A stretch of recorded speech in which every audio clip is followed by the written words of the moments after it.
Ini kan pemerintah lagi benar-benar kayak mengencarkan penggunaan kendaraan listrik kayak ini sesuatu yang terbarukan gitu ya Om ya.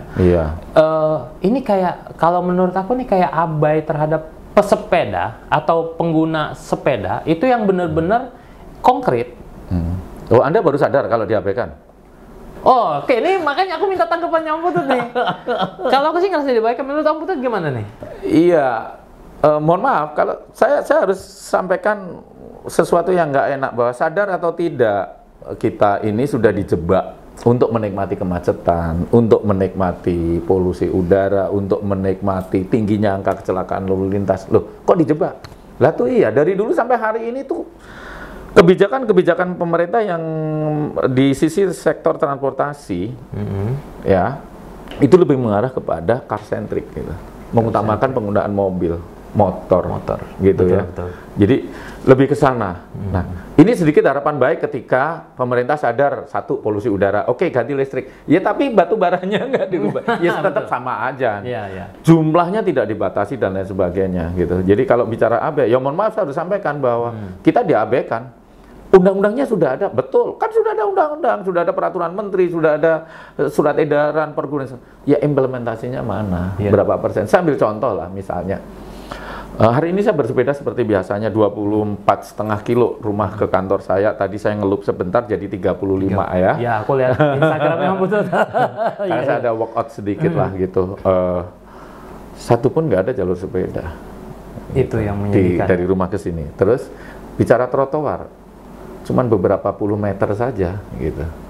Nah artinya apa? Pejalan kaki dan pesepeda ini benar-benar diabaikan. Di dalam pembangunan jalan itu nggak ada gitu. Oke, saya ambil contoh lain. Misalnya ada pembangunan sebuah komplek wilayah atau pembangunan sebuah gedung atau mall atau apapun. Pernah nggak yang dipikirin parkiran apa? Mobil kok. Ya kan? Betul. Nggak usah gini lah. Buktikan kalimat saya, besok Anda ke gedung Dewan, DPR, dekat Senayan itu, tahu dong? Ya, tahu. Kalau saya sering jalan kaki sana setelah saya naik KRL, saya turun di Palmerah, saya jalan kaki ke FX, biasanya saya lewat situ kan? Oh iya. Nah, lewat belakang itu. Ada nggak sih jalan lorong masuk untuk pejalan kaki atau sepeda? Yang aman di situ. Coba aja besok perhatiin. Yang di belakang itu. Oh yang di belakang itu nyampur itu sih sama kendaraan. Tapi ya jalur memang udah ada gitu. Itu gedung Dewan loh. Ya. Gedungnya Wakil Rakyat. Iya betul. Memfasilitasi nggak orang pejalan kaki masuk itu secara aman? Coba besok dicek. Oke, kita cek bersama-sama guys. Kalau sudah bagus berarti sudah ada perbaikan. Saya dulu pernah masuk beberapa kali, saya bingung mesti jalan lewat mana gitu. Oke. Nah, ini contoh satu gedung. Nah gedung-gedung yang lain coba perhatikan. Seringkali kita bingung kalau jalan kaki itu mau keluar atau masuk sebuah gedung itu. Yang ada itu gini loh, tiang begini. Ya betul banget. Yang hanya dikhususkan motor atau mobil keluar masuk. Lah kita yang jalan kaki mau lewat mana? Bener banget.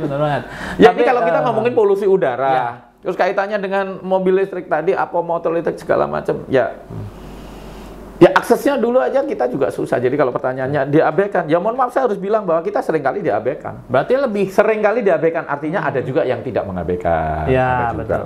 Tapi lebih condong ke ini berarti ya pemerintah saat ini lebih condong ke apa yang dibutuhkan car centric itu tersebut. Mungkin hanya memindahkan ya, benar ya Om ya? Iya, ya satu contoh pasti. terakhir lah, saya nggak usah sebut pejabat mana lah, di banyak pemerintahan daerah. Urai macet, ya bangun jalan. Urai macet, bikin jembatan layang. Ya, itu hanya kan? betul memindahkan artinya, masalah. Iya, memindahkan masalah. Nanti ke depan mau kapan ini macet lagi? Nanti bangun jalan lagi, mau numpuk-numpuk nggak karuan. Ya sama balik lagi ke sini tadi, mobil listrik supaya mengurangi polusi. Lah ininya nggak dirubah. Ya tetapnya polusi kan. Ya. Jadi tidak dicari akar masalahnya. Berarti akar masalah. Gitu. Ya, kajian mengenai akar masalah tidak dilakukan nih kayaknya sama pemerintah nih. Atau belum dilakukan? Kendaraannya betul hemat energi, nggak salah. Jadi pemerintah mendorong penggunaan kendaraan listrik, saya tidak salah, itu bagus kok. Memang tidak berpolusi, tapi sumber listriknya. Iya, perlu dipertimbangkan lagi nih kayaknya. Ya tetap aja langit kita kotor. Iya, betul. Bro, bener nggak? Betul. Lah itu iya, ya kan? Bener nggak? Langit kita tetap kotor. Sumber polusinya nggak hilang. Bener banget. Nah, Cuma pindah. Bedanya gini, cuma beda yang makan aja. Oh ini mobilnya nggak makan nih, tapi yang makan yang ini. Iya. Yang bikin listrik. Benar, itu jadi jatuhnya hanya memindahkan ya guys. Iya, memindahkan saja dari hulu. Nah kira-kira lanjut ke pertanyaan sebetulnya ini agak menggelitik juga nih Om, pertanyaan berikutnya nih Om. Terus penggunaan kendaraan untuk menekan polusi ini harus disupport atau dibarengi dengan kayak ini dengan gaya baru. Ini berarti menurut Om Putut nih tepat apa enggak sih kayak car centric yang tadi Om Putut bilang nih, gitu kan ya? Itu menumbuhkan gaya baru. Apalagi di sini mobil listrik kan kayak Om Putut sering lihat lah di beberapa YouTuber kita gitu kan ya, lebih sering wah nih mobil listrik bagus, ini lebih jarak tempuh gitu kan ya. Dan ini menjadi satu gaya baru nih gitu kan ya. Menurut Om Putut, gaya baru yang seperti itu apakah memang diperlukan saat ini atau hanya kita perlu sebetulnya gaya baru yang sehat? Menurut Om Putut yang kayak gimana nih Om? Sebenarnya kalau kita bicara itu kan sebenarnya tujuan kita itu pindah-pindah tempat buat apa sih gitu kan? Kita mobilitas kita kan? Betul, mobilitas. Dari satu titik ke titik yang lain buat apa dulu nih? Ya kalau saya dari rumah ke kantor gitu. Betul, ya tujuan saya dari rumah ke kantor buat kerja kan gitu. Betul. Itu. Ya saya memilih sesuatu yang buat saya membawa dampak baik bagi diri saya maupun orang lain maupun lingkungan saya gitu. Tapi kan ada orang-orang yang lebih memilih berpindah tempatnya itu pakai gaya-gayaan tadi. Iya. Ya contoh lah, ya nggak usah jauh lah. Saya ngomong staf saya lah. Ya, rumahnya yang nggak jauh dari sini gitu. Ya cuma 2-3 kilometer. Dia kesini pakai motor yang harganya berlipat kali dibanding motor saya gitu. Karena apa? Karena dia mau gayanya gitu. Bukan mau berpindah tempatnya. Kan beda. Jadi lupa akan tujuan dasarnya. Gue berpindah dari A ke B. Bukan mau gaya-gayaan kan gitu. Nah kalau balik ke pertanyaan tadi ya bisa jadi banyak orang yang membuat perpindahan dari satu titik ke titik yang lain ya sekalian bergaya, ya itu hak masing-masing orang, silakan aja. Yang penting kan punya duit. Tapi nggak ngaruh juga ya itu ke polusi Om? Ya tadi kan, kalau polusinya kan memang kendaraan listrik tidak membawa polusi. Ya. Tidak menimbulkan polusi, tapi sumber energi listriknya ini yang menimbulkan polusi kan? Iya betul. Bakar batu bara tadi loh. Bakar itu betul untuk produksinya. Iya, maka ya kalau saya diminta pendapat, ya baiknya gimana? Ya baiknya kembangkan energi listrik yang tidak berasal dari pembakaran batu bara. Kan ada itu, solar cell. Ya iya, memang ada bahas, ya. Semua ada plus minus kan. Betul. Tapi paling tidak kan kita cari yang minusnya paling sedikit. Jadi menurut saya solar cell minusnya paling sedikit. PLTA misalnya kan paling sedikit dibanding dengan PLTU maupun PLTG. Gitu. Jadi semua membawa dampak negatif, tapi kita harus cari yang dampak negatifnya paling sedikit. Betul. Maka saya tidak mengatakan kendaraan listrik itu buruk, tidak, itu bagus. Yang harus dikembangkan, betul. Karena itu masa depan. Betul. Energi listrik, sumber energi listriknya yang harus dikembangkan. Yang harus dikembangkan untuk lebih ramah lingkungan. Betul, untuk lebih ramah lingkungan. Betul.